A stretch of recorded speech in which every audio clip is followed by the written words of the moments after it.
Bonsoir à tous, bienvenue à ce flash d'information. Nous commençons par la grande chancellerie qui vient d'organiser une cérémonie de distinction. 95 personnalités, à savoir des fonctionnaires, des acteurs du secteur privé et des artistes ont été honorés par l'État de Côte d'Ivoire. 52 ont été élevés dans l'ordre national et 43 autres dans le mérite ivoirien. Ils ont tous été décorés par la grande chancelière. En plus de leur décoration, ils ont reçu des plantes d'arbres pour lutter contre la déforestation. Bonne nouvelle pour les populations, l'Association des cliniques privées de Côte d'Ivoire et le syndicat des médecins privés ont suspendu leur décision d'augmenter des tarifs de soins. La séance de travail tenue hier au ministère de la Santé et de l'Hygiène publique a porté ses fruits.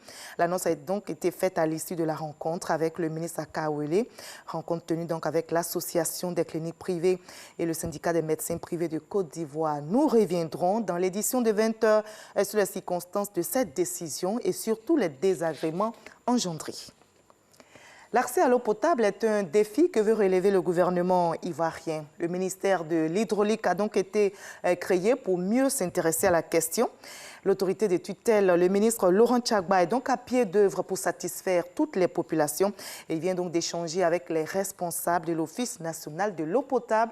Franck Wadioui était pour RTI 1. Le ministre de l'Hydraulique, Laurent Tchagba, en visite dans les locaux de l'Office national de l'eau potable au NEP. Le ministre n'y est pas un territoire inconnu. Cadre du secteur de l'eau, il a connaissance des défis à relever.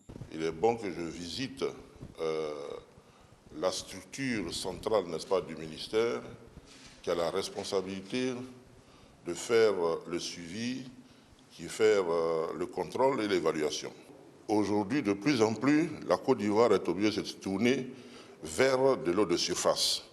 Mais donner de l'eau potable aux populations à partir de l'eau de surface coûte cher parce que si on ne fait pas beaucoup attention, on peut contaminer facilement la population. Assurer l'accès à l'eau potable sur tout le territoire, la mission de l'ONEP, le taux d'accès en zone urbaine est de 70% et de 60% en milieu rural pour plus de 700 milliards d'investissements.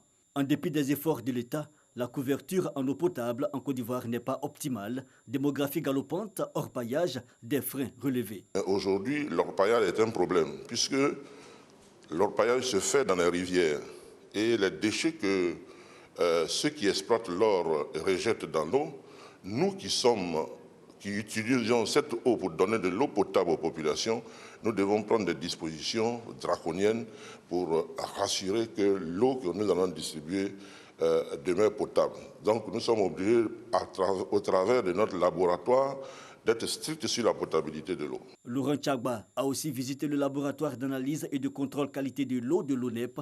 L'ONEP, qui, rappelons-le, a été créé en 1997. Un autre contingent de 154 migrants clandestins ivoiriens est arrivé hier de Tripoli.